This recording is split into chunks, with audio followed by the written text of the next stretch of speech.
Here's the story of 13 people who were very much socially inclined.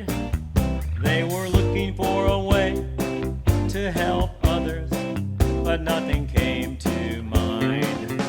It's the story of the pink house, supporting those on journeys of their own. At CBF, they gather all together, a place that they call home.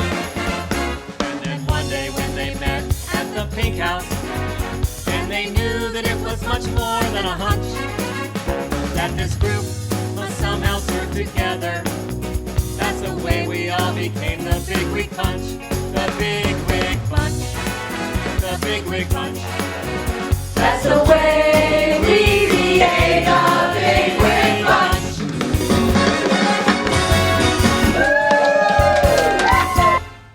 Marsha, Marsha, Marsha.